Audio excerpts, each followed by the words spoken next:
All right.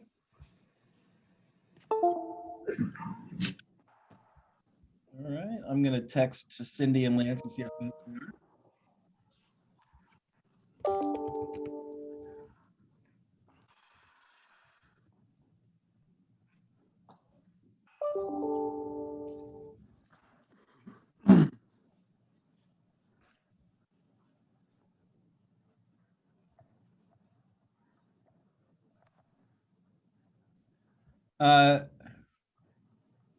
Lance or Cindy, if you're in the background and another phone number, can you speak up? If not, I'm shooting you a text.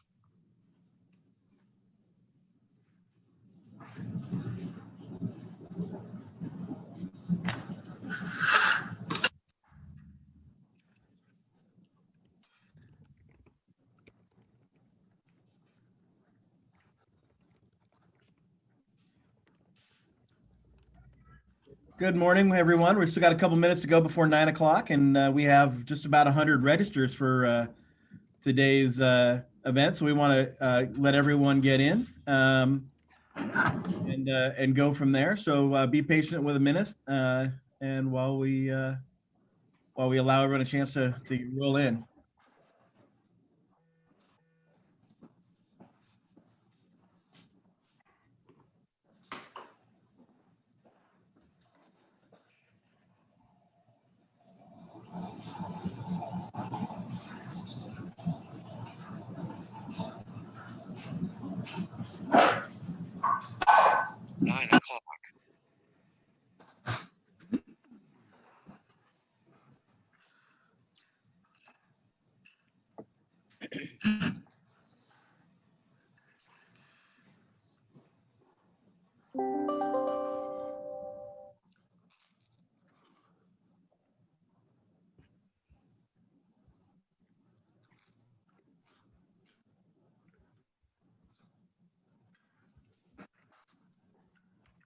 All right.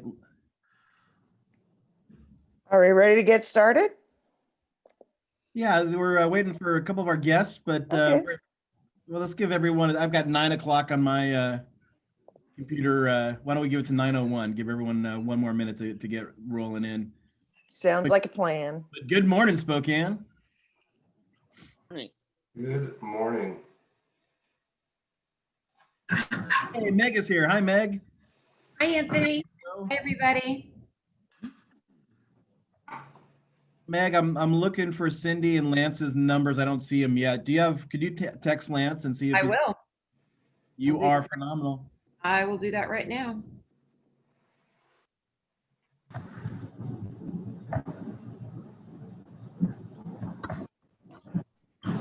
Oh.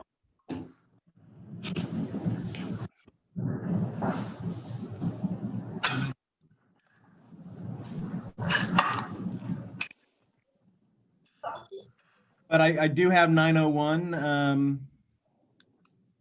So if you, Derek, anything, you want to give it one more minute, or you want to go ahead and get us going and have we'll go from there. You can get us going, and people can come in when they're ready. Yeah. How about good morning, everyone? Welcome. Thank you to Cisco, our sponsor. We have scheduled about 100 people showing up this morning, so there might be a lot of questions. If you have a question, you can type it into the chat, or you can raise your hand over in the participants panel and go ahead and ask it live if you feel comfortable doing that. With us this morning, we have Derek Baziotis. He's the chair of the Spokane Chapter of the Washington Hospitality Association. And he also is the owner of Benny's out in Cheney. And we also have Anthony Antone, CEO of Washington Hospitality Association, and Meg Winchester, I see, from Visit Spokane. Probably missing tons of people too. Why don't you go ahead and get started, Derek? Perfect. Good morning, everyone. Thank you all for joining. I'm glad that we could get everyone in on this one. I know we were having issues with the last couple meetings, but to kind of bring everyone up to speed that hasn't been on these,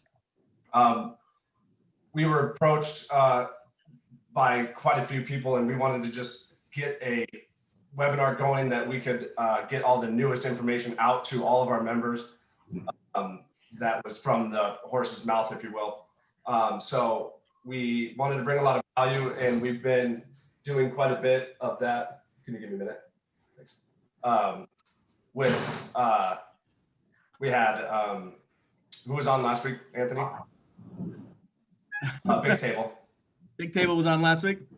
So bringing quite a bit of value to that. And this one is probably our best because we have the best information that we could. Anthony and Meg, Lance and Cindy have all spearheaded and done an amazing job for our industry. And we cannot thank them enough for getting this hospitality grant process rolling and really pushing forward on it. So thank you to all of you who've been working honestly their butts off. So with that, if you want to, do we want to jump into that, Anthony, and go into the eligibility and pop that up? Or do you have anything else? You bet. So what we wanted to do is we are excited to be announcing an over $10 million grant for hospitality businesses collectively, $20,000 for individuals. And this really started when a group of our leaders in Spokane in the different chambers and Meg with Visit Spokane called and said, how can we help hospitality? And we brought together a group of operators to brainstorm of what would be the most help. And with the feedback from the operators, I've been pursuing a path. So can't be thankful enough for the partnership from Visit Spokane, from GSI, from Spokane Valley Chamber, from downtown Spokane, and Meg, I know they'll have my back. But they're here today to talk about the grant that's going to be available and what you need to know. So Meg, you want to pick it up from here and then maybe introduce Cindy? I'd love to. Thank you. Thanks everybody for being here. This is so great to see everybody this morning. I can't tell you how excited I am about this for the hospitality industry. I know there's been a lot of grants coming in, but to be able to get $10 million that goes directly into our industry. When I say our, I mean definitely our industry is just phenomenal for us. And I just want to give a shout out. Anthony and Derek have been doing such a wonderful job in representing from a statewide and a local for the hotels and the restaurants. It's been a true collaboration. And we've been, the 5 organizations have been meeting, GSI, DSP, West Valley, West Valley Chamber, Spokane Valley, and GSI for months. We've been involved in all these grants, but when we had the opportunity to come for just this directly hospitality, of course, really excited. I really have to give kudos to Cindy Wendell too. Cindy has taken this on. She has run all 3 of these grants. Cindy, correct me, they're running together. But she has done an amazing job. She's actually working with the county now, and she's been tireless in her advocacy, in her just ability to get this through. And I really want to commend her. And then GSI, of course, who's handling all of that, but Lance Beck too from the Spokane Valley Chamber has just done an amazing job too. So I didn't want this meeting to go by without people recognizing the hard work that these people are doing, and they're doing it for you. And that's really because we realize that how devastated our industry, especially our restaurants and our hotels through this. And they are doing this for you. Have everybody survive through this time. And then we're going to look at coming into next year and be stronger. And I just want to let you know on the visit side, I hope everybody's been seeing all the outbound marketing that we've been doing to bring as many people here as we can. We've been seeing some lift. The 2.5 million grant that we were able to receive from the county commissioners, which was amazing, has gone 100% into outbound marketing, and it's really seen results. And if anybody's interested in any of that, we're happy to show it, and maybe we can come talk at one of these statistics what we're doing. That's enough about me. I'm going to turn it over to Cindy and Lance and let them talk about the parameters of the grant. And if anybody has any questions, please don't hesitate to reach out to me or to any of us. But thank you all for being here today, and thank you for staying and positive as we move through this awful time, and we'll come out the other side stronger for it. Thanks. Teddy, I do see that Lance has been able to join us. Is he able to unmute, or do we have to unmute him? You should be able to unmute. Okay. If not, I can do it. There he is. Lance. So now we'll go to who actually looks good in a beard in Lance, and just an incredible friend of the industry and working hard on us in Cindy. So with that, I'll stop talking. Lance, Thank you, Anthony. Thank you, Meg. And thank you to all of you taking the time this morning. I cannot express enough that without being able to put myself in your shoes and without the county commissioners and all of those that are trying to support our region, we don't know what you go through every day, but we sure want to say thank you. This weighs heavy on your hearts. I know it weighs heavy on your minds. But as small business owners and operators, I just want you to know from the county's perspective that there's a tremendous amount of respect and gratitude for what you are doing day in and day out, fighting for yourselves, your team, and your industry. So this is a very important, I think, an amazing partnership that we're trying to pull together to help support an industry, but we know that really the ones doing the hard work are you. So we are here to try and support you in every way we can possible. We know that this isn't going to be nearly enough. I was just looking at numbers from the Open Together grant, and just in those few hundred applicants from that original grant program from the county, in your sector alone, there was over a $51 million impact to those few hundred businesses in lost revenue and COVID-related expenses. So it's massive, and we get it. And we also know that your industry has suffered tremendous job loss, but it's also weighed and taken the brunt of the total amount of job losses has hit your industry specifically the hardest. So we're here today to support you in any way possible. The county commissioners want me to express their gratitude again. We're excited to get this program going. The app goes live today at 5, and you'll see some press going on about it. I think it's an incredible opportunity also to share your stories. If you have any opportunity to share your message, please email this out. Let everybody know in the industry that may not have the resources or is connected to either WHA or GSI or anything else. Let's help spread the word so everybody has an opportunity.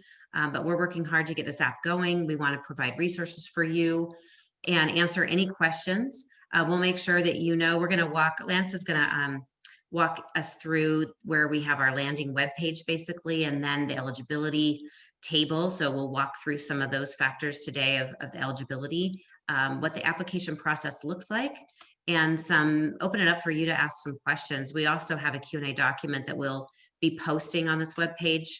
So we really do want to help today, let you know which resources are going to be available to you. The app, like I said, goes live today at 5, and then it'll stay open through Monday, November 16th. And then we will be getting checks in hand to businesses beginning in the first full week of December and getting those out to you. But before I shoot it over to Lance, I just do want to say thank you again to all the partners that showed up to elevate the voices, all of you restaurant owners and hospitality sector owners and operators that have been saying this from the very beginning. Please, please, please don't forget us. We're here, we need help. And that Lance Beck and his team have truly taken this on and have done a tremendous job and have really put in probably the most work already, and will continue to put in the most work of any of our engaged teams, although everybody is going to be doing direct outreach, phone calls. This is a different way we've done any grant in the county yet. This is completely going to be hands-on, and we want to know what's going on in your world. But I just want to say thank you to Lance and Colin and Tate and the entire team at Greater Spokane Valley Chamber because they've really lifted this up. So I'll stop talking and let it go and say good morning to everybody. First of all, happy Wednesday, and shoot it over to Lance. All right, good morning, everybody. Again, my name is Lance Beck. I'm the president and CEO of the Greater Spokane Valley Chamber of Commerce. I will spare you another round of thanks. So this was a long process, and we're here now at this point. Bear with us. This is a evolving program right up until the launch hour. And so you're getting a sneak peek because Anthony's great with the calendar, and we had this meeting set You're getting a sneak peek at some program parameters.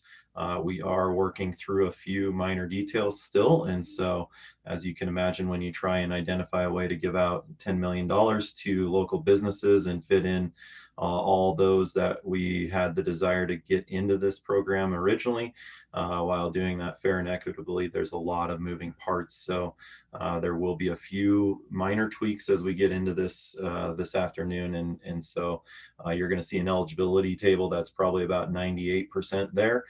You're going to see a website that's about 98% there. And so just note that truly when the program launches at 5, those will be the final parameters. That will be what we're operating off of. And so give us a little grace and we'll extend it right back to you. So I'm going to share my screen here and walk you through. First and foremost, the easiest way to find program information, we have set up a standalone redirecting URL to the grant program page. So it's SpokaneHospitalityGrant.com. You just enter that into any web browser up there, and that will take you directly to our host page for the program, which is on Greater Spokane website here. And so instead of having you navigate through all the menus, we just created that quick, simple redirect. So SpokaneHospitalityGrant.com will get you into this program page. Additionally, if you can't remember what that single URL is, if you go to basically all of our partners will have the links to get you over to that page, but easiest is greaterspokane.org. It's on their main menu here, the first header image that comes through. You just give that a click and that will get you to the program page. So once you've arrived, once you've arrived on this program page, all the grant parameter information, all of the Q&A session registrations, all the replays of the Q&A session, should you not be able to attend one, all of that information is going to be posted here. The Q&A living doc, as we call it, because we consistently update that with the frequently asked questions, if you will, that come in. The sample application will be available there as well. So you can, before you log in and start your draft mode of your application, you're able to download a full, complete copy of that application, print it out, work through it. You can write on it. You can do anything you want to do to get yourself prepared to then log in. Even better, when you log in, there will be on this page, there'll be an apply now link right at the very top here. You'll click that.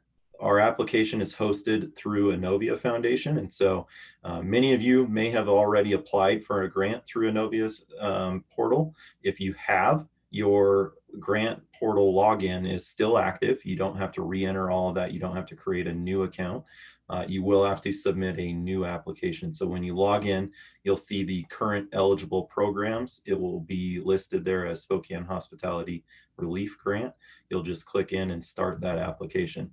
One huge benefit to this process is that you can save your application in draft mode. One also element of this program in particular, due to the timing, do not submit your application until you are 100% confident that it is complete and you are 100% confident that your answers are final, because we cannot reopen your application once you've submitted that. There is a workaround. You'd be able to go back in and submit a completely new one, but that's an awful lot of work because you missed a number throughout that process. So because of the timing on this, we don't have the ability to reopen a submitted application. So all applications are final once you hit submit. On this page in particular, you'll see program deadlines posted. You'll see the overview. Then we get down into the informational documents. Right now, live at the moment is the current version of the grant program parameters and eligibility. If you click that link, it's going to open up this PDF table that gives you your areas that you can call for assistance. I'm going to point out an important fact here that will not change. For assistance, we have the ability for you to call or email. Those are being handled by my team at the Valley Chamber. We do have a deadline of Friday at 12 p.m. on Friday the 13th. You need to have your question in via phone or email before Friday at 12 p.m. on the 13th, or else we cannot guarantee a response. Having run several of these programs now, one unique factor that we keep running into is that everybody waits till the very last minute to work through their application. And we end up with 150 calls at 4 o'clock on application deadline time of 5 p.m. that day. We simply don't have the manpower or the ability to provide clarified, detailed answers back on those calls that come in so late. So we've set this deadline out. With that noted, the application opens tonight at 5. I would encourage you to work through, look at the application, see where you're going to have questions, and reach out to us early and often if necessary to get clarification on your questions. We don't want anybody running against this deadline and feeling like they didn't have the opportunity to submit their best put forward here for their application. So I see that Anthony mentioned bookmark the page. That's also a good point. I always recommend when you get to this page, hit refresh. The page will stay static. The document is living up through the point of launch, or if we have a piece of information that we feel consistently is being asked, we may add that into the qualification and documents needed section. So just a quick refresh on, I'm using Firefox here. Don't judge me for that. Always have loved it, but whatever your browser is, just hit refresh. Make sure that that is truly what you're looking for and the most up-to-date version.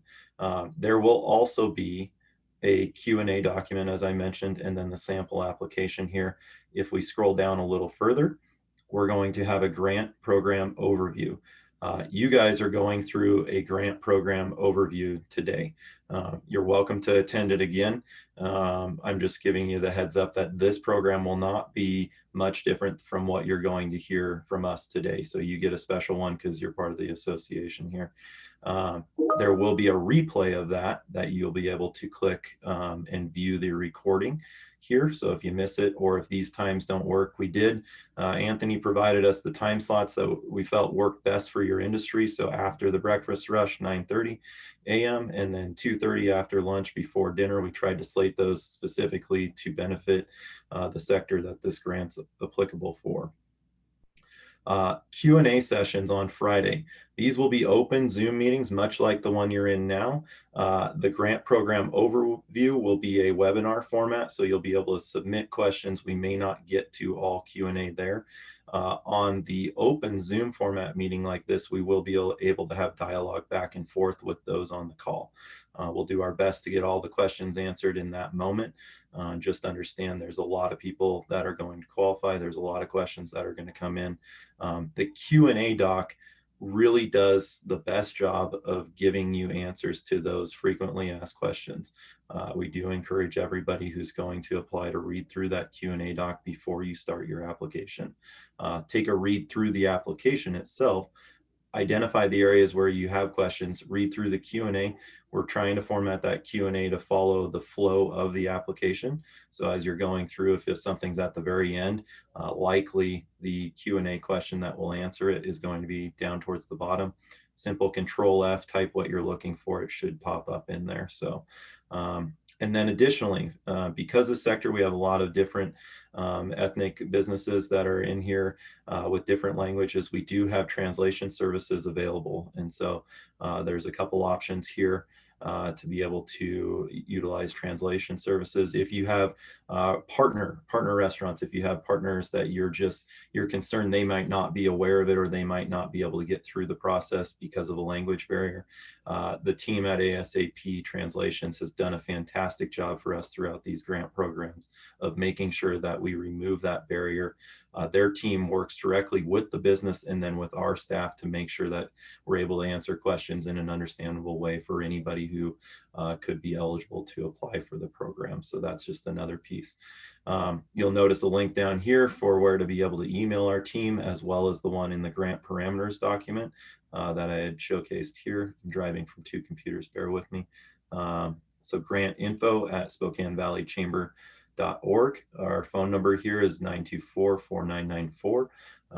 And then you have two individuals on the call today, both Tate White and Colin Tracy, who are our leads for communications on this. And so you'll likely be hearing back from one of those two They work directly with Cindy and I and the rest of the grant team to make sure that we're able to follow up on all of those questions. If you have questions regarding the Innovia application portal, again, the app is actually hosted through Innovia's portal. We do ask that you reach out to their team. Here's 2 contact pieces here. So info@innovia.org, as well as a phone number for if you're having problems with your actual portal. Again, most of you, if you applied for the Open Together grant program through Spokane County, that program was hosted through Innovia. If you applied for the Spokane Valley Cares Round 1 or Round 2, that program was hosted through Innovia. So you have a login built. You'll recognize the page when you get there. If you didn't apply for any of those, feel free to build out a new login. It takes like 3 to 4 minutes to build in your information there for the organization. And then you're going to see the application portal available right at that point. So with that, I'm going to turn it back over to Cindy to walk through the grant pre-qualification and parameters as we have them sitting right now. And I'll provide color commentary as we go through that, if that's okay with Cindy. That sounds good. Let me just jump in really quick. I did want to let the group know that we are recording this.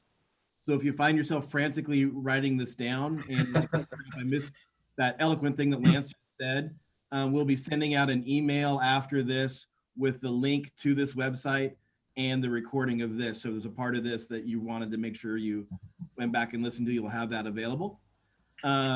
Also, I wanted to, oh shoot, what was the other question I was gonna let people know? Marla, can you raise your hand really quick? Are you in the background? I think if you move, you'll show up on people's screen. Marla is gonna be, is to Spokane hospitality like Alexa is to Amazon.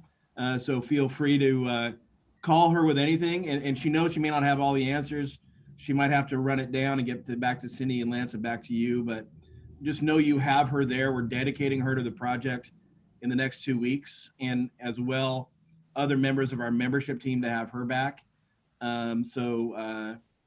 If you're just stuck and forget who to call, Marla will be there for you.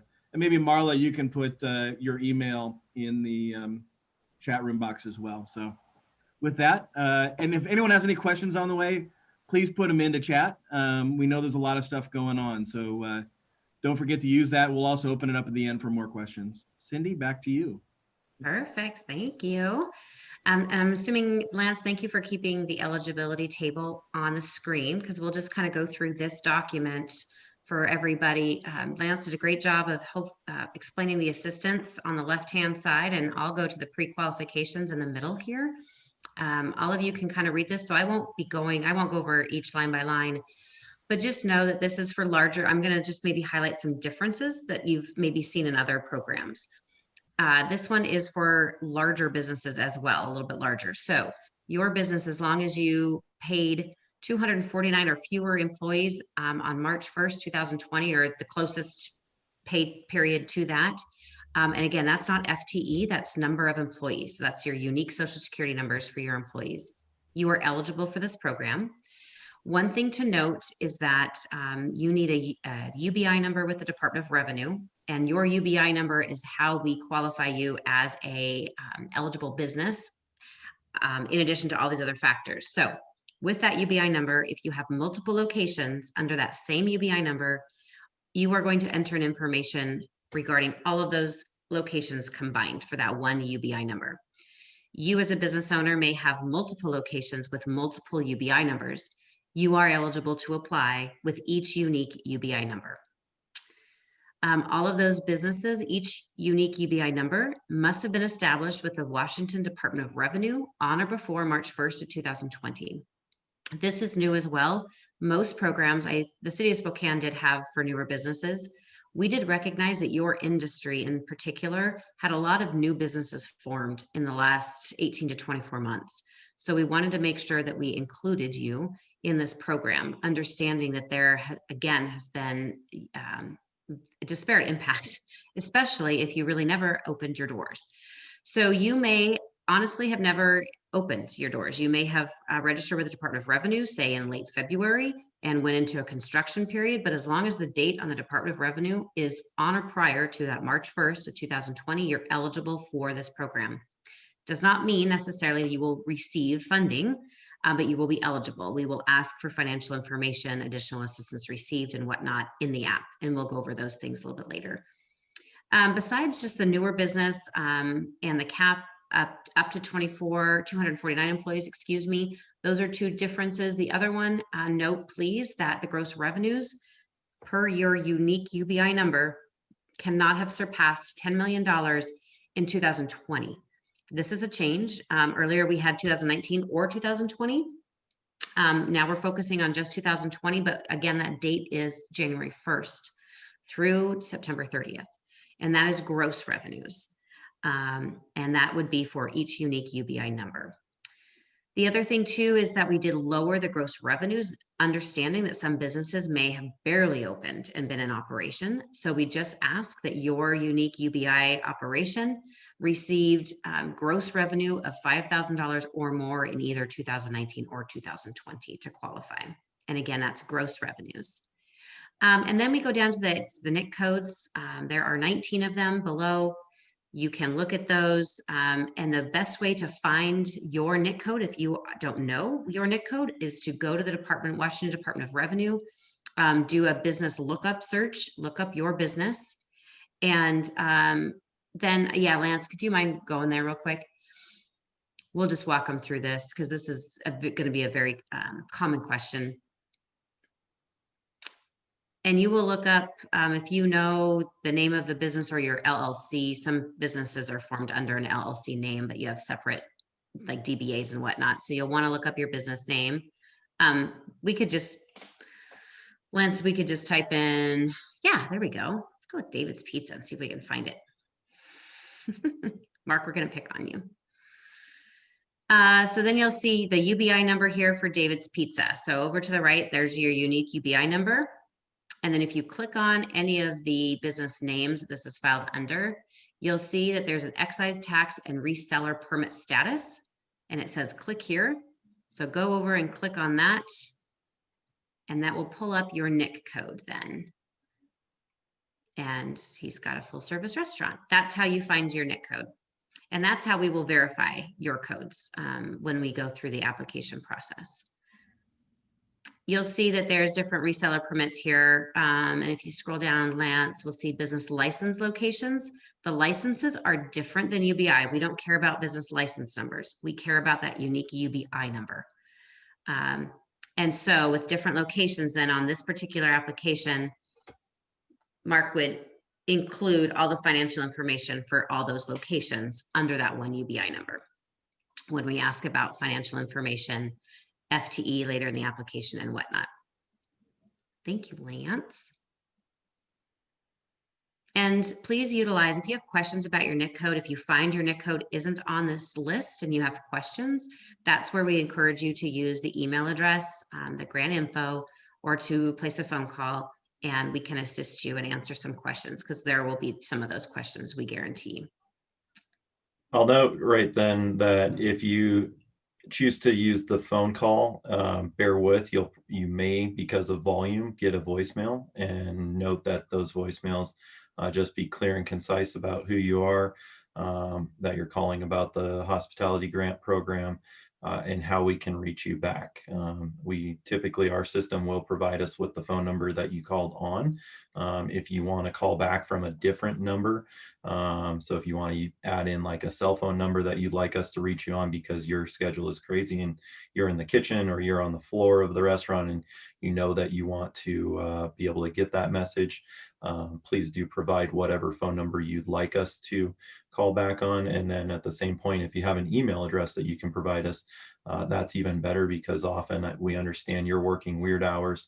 We can usually get communication through the email channel to provide as clear points as possible back to you. So just a note on how to communicate with us there best.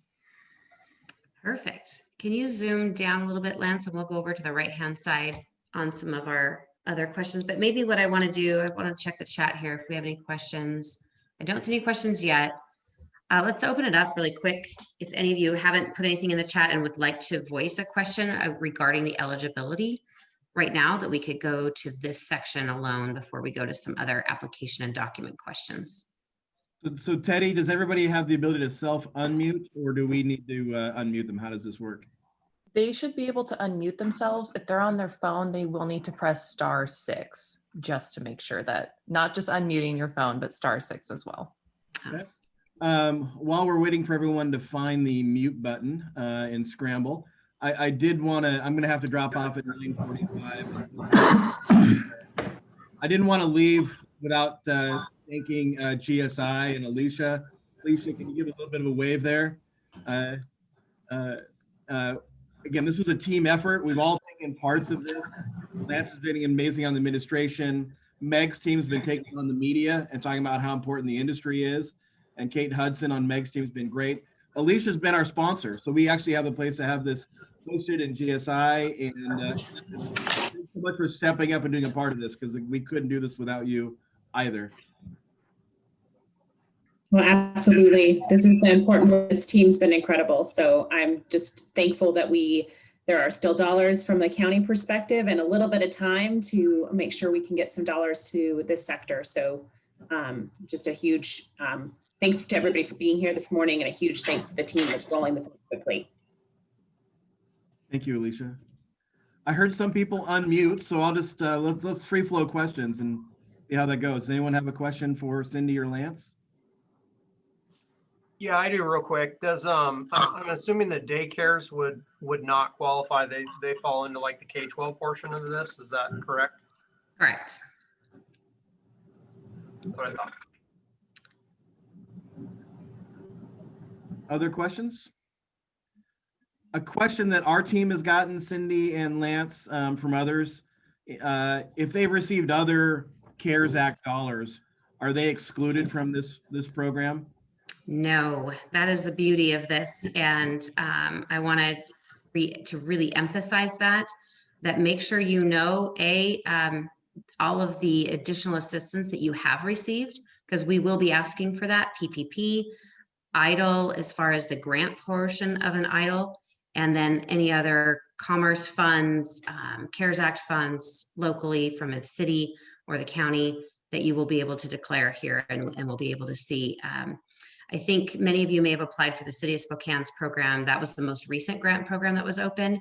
And they, after seeing all the applications, they were grateful that we, like themselves, opened it up to newer businesses, but we're super grateful that the county recognized this industry needed assistance and that we were opening up to those that had already received assistance, because we do know that the PPP, we didn't anticipate still being here. I think most of us didn't think that in November, this would still be the world that we're living in as far as the restrictions on this industry. So PPP is come and gone, and many of you need more. And so we're like, you know what, this industry needs way more than it's received. And I saw that, we saw that out of the numbers of Open Together. So get that information all put together, put it in the document and put it in the application, but it does not disqualify you by any means. To answer Jeremy Tangen's question here in the chat, Innovia portal will let you submit multiple applications into the program using your one user login.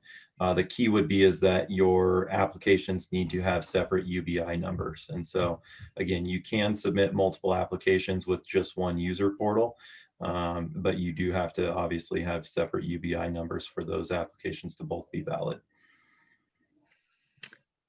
I think right now, I think I'm looking at time, making sure we're going to be okay with time. Let's see. I'm going to address the UBI number question here really quick. I see from Marshall, but I want to go on the right-hand side. Everybody look at documents, information needed. Those kind of look through those. If we have any questions, throw that in the chat function. The difference is for the qualifications, you have to be under 249 employees. But when we go to information that we're going to ask you about your FTE, that does go to FTE then. So different things. And we will ask you for FTE count for those months, the first of the month on those.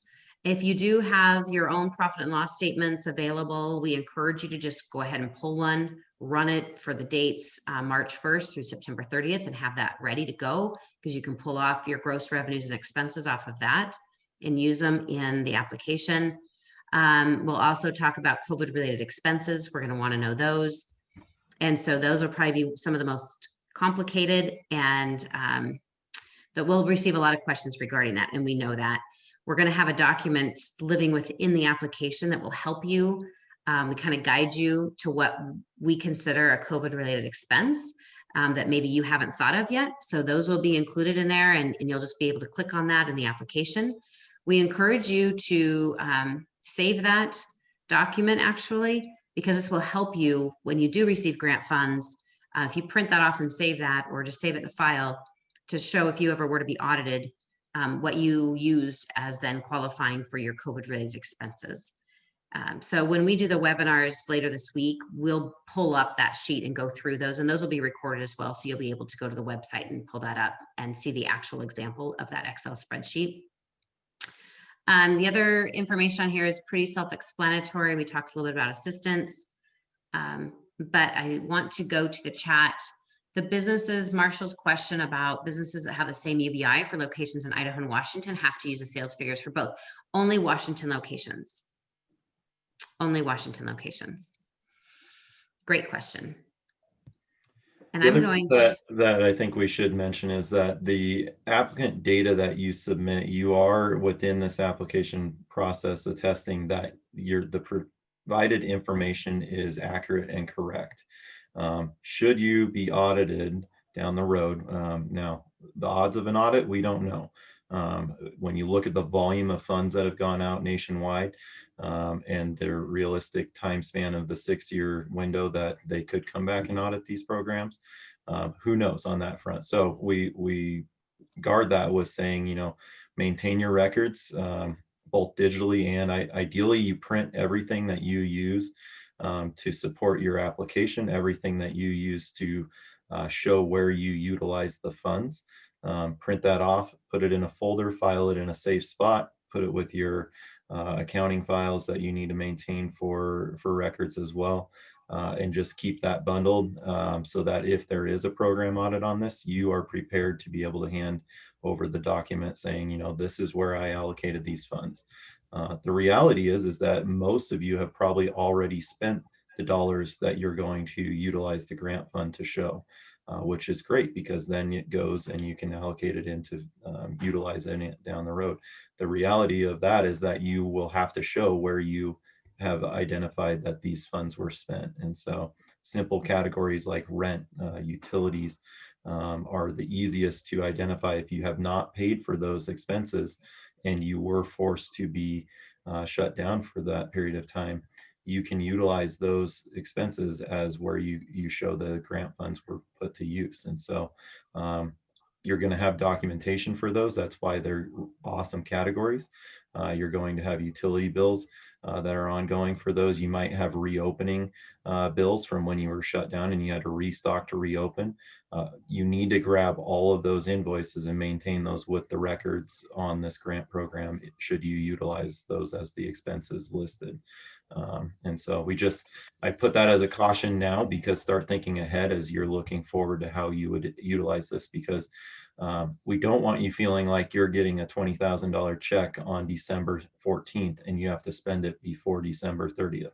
The reality is you've probably already utilized those funds somewhere and you can account for that with proper accounting and bookkeeping there. So that brings up a good point. These are federal dollars under the CARES Act.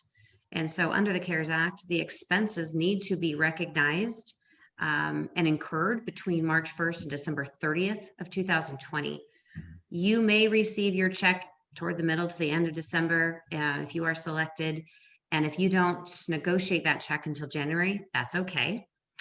But you are going to be in your records allocating this grant money and the reimbursable nature of this money to the expenses that your business incurred in 2020 from March 1st to December 30th. So you can go all the way back to March. You can pull up your rent records, your utilities, your payroll, any of those things that you can use this for, then that is eligible, which is why this industry uniquely, because of your closures and continued capacity restrictions, all of those things really do help your business qualify for more and more COVID-related expenses than a lot of other businesses that are trying to operate in the COVID world right now. what you can't do is you can't go on the second week of January and buy all the supplies needed to build an outside seating area and pay for them using your grant funds. That would be behind the deadline and put those funds at risk, and technically not be an eligible expense for the program.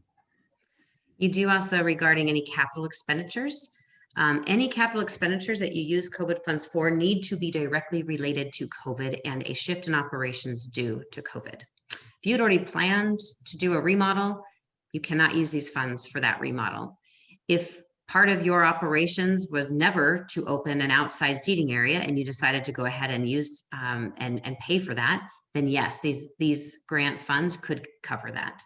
But it has to be expenses as far as capital expenditures that you were not budgeted for this year and that you solely did in response to COVID. For the PPP loan question from Marshall in the chat box, Marshall, we have a breakout question for PPP. It is allocated as its own identified question on the application. We do count it as assistance. It is used in the formula in a different way because of the forgivable nature, but not all funds are forgiven. And then the percentage offset. So yes, you do need to list your full PPP loan that you received. We will be checking that against the federal database as well for this program. So we won't use the whole loan. Everybody's at a different phase of their forgivable applications and whatnot. So we're using a standard number to deduct an industry standard for what we believe will be a percentage of forgivable grants out of that entire PPP loan. So it will be equally, that equation will be equally administered to each application, but you're going to want to put in that total PPP loan amount. Lance, do you want to bring up potentially, do you want to just pull up the Innovia login, that site, so we can kind of just show them what it looks like? It sounds like a lot of you may have your portal already created at Innovia due to other grant programs, but we can just give you a quick visual. I'm trying to remember if I think it's through the nonprofit window initially. Yeah. So yeah, the link part. It's gonna yeah. This will the links that we give you will take you right to this page right here. So if you haven't created an account, you will click on create new account. If you test it out and can't remember, hit login or forgot your password. The information though from your prior grants will not be pulled back over. You will start a new application. It will pre-fill a little bit of the business information, but not your prior application information. And then this is information on your new account. What we do want to make sure, please, please, please pay very close attention to the information that you are entering, the mailing address, the contact information, that it is correct. You are going to want to be checking your spam folder in your email, because this is how we will communicate back to you about the where you are in the grant process as far as being accepted or declined. We have a lot of people that didn't get emails, but please be checking this. It's the only way that we can truly administer this program is via email through this program. And also when checks do go out, we are working, Lance, this is on my to-do list, I gotta get an envelope created, but it will have Innovia's return address on there. Please do not throw out any mail that you're going to be receiving toward the end of November through December. It does cost quite a bit of money to put stop pays on checks. We don't want to delay funds to you. We want to get these funds to you quickly, but we've had a lot of issues with people just throwing away checks. And so we want to make sure you are paying close attention to your mail when you receive it. The envelope will likely have this logo on it as well. So you're going to receive potentially 2 pieces of mail with this logo on it in the lifespan of this logo and its history. So one will be a postcard that should hit here in the next 3 to 4 days. That will be coming from us, encouraging you to review the application and see if you're eligible. That is one of the pieces of outreach that we are providing to the industry sector as a direct mailer. You'll also receive, if you receive a grant, you'll receive a letter that will have this logo on the letter. We're aiming to have that on the envelope as well to help identify where it's coming from. You won't get a declined letter. So if you do get a letter with this logo on it, it probably has a check in it. Don't throw it away. Don't shred it. Try and hang on to that one. Maybe take it to the bank and cash it, as long as you feel like you want to accept the grant. So it is amazing the number of checks that we had just thrown away unintentionally on the last round. And due to the timing of this program, and knowing that we'll be operating the awards right in the middle of December as we get closer to the holiday, there will be an option if for some reason your check doesn't show up, we can have it, you personally pick the check up. That is one method that we might be employing. If you don't receive the first mail version, we'll likely go to a pickup only option for a second check if it needs to be cut. And then again, I just can't stress enough the information you submit on your application. You are attesting that you are submitting correct and true information. That will put, if information is deemed during an audit phase, if it's deemed incorrect, that will put your entire grant award at risk. You are attesting that by signing and cashing the check. You are certifying that you agree to those terms. And so that'll be in the letter as you receive that grant award. And so just be mindful as you're filling out your application, do your best to send or to fill it out in 100% transparency and 100% correct information. All right, Lance and Cindy, I just got word that the host is going to have to jump onto another meeting at 9:55. So we'll wrap it up with saying thank you to you, Cindy and Lance, for all of your hard work and everyone that's been working on this. Definitely look for the Q&R webinars if you still have more questions. We will do another meeting on the 18th, same time, Wednesday, for this group. We're going to be going over tenting, and hopefully we'll have more word on the governor's office from that. We do have 6 minutes. Does anyone have any last minute questions, or Cindy, do you have anything else? I'm just replying to one in the chat function that the declines will go out via email, which is why we say, please check your emails. Also, around December 4th is around the date, that Friday, that the end of that first short week of December is when we will be sending out those notices, either that Friday or the following Monday. And checks will be starting to be sent out the week of that first full week of December. And then when it comes to your application, to note that the process utilizes a lottery system for how we review the application. So while we encourage you to get your application early, it is not required. It does not have a bearing on whether or not you'll be selected. That is done completely at random via lottery draw. We will basically, when that process runs, we'll have our order at which we're going to review applications, and we will review and award until we're out of money. So that is the simplest way of describing. There's more detail in there that we will keep internal for now, but again, you don't have to submit in day one to be considered early in the process. It doesn't actually make a difference. The biggest thing within that we would encourage is remember that the questions for to be guaranteed an answer in response to your question due to volume, we need to have questions submitted by Friday the 13th at noon. So that is the only deadline within the application window that has any bearing besides the 5 p.m. Monday, November 16th as the deadline. If you click at 4:59 and your internet is a little laggy, there's a chance that your application could not go through. So we recommend, don't wait till the final minute. We have had that happen in processes, and we don't have the ability to go in and accept a late application. So again, do your best to get your application in, give yourself a little buffer. If you're a last minute person, I was a day of voter. Don't know why. I always had my ballot done, ready, just drove and dropped it off. That's my style. I try, and on a process like this, I probably aim to even shift my mentality to getting that done by Monday morning at the latest. So just do your best to get those in as soon as you can, while still giving yourself plenty of time to work through your questions on the program. And a quick answer to a chat, the grant amounts will range between $1,000 and $20,000. We will ask you to give us an amount that you're requesting. And you can request any amount between that $1,000 and $20,000 in whole numbers. Thank you, Anthony and Derek, and all of you that worked to give us the opportunity to do this webinar today. Thank you all. Yes, and thank you all for showing up.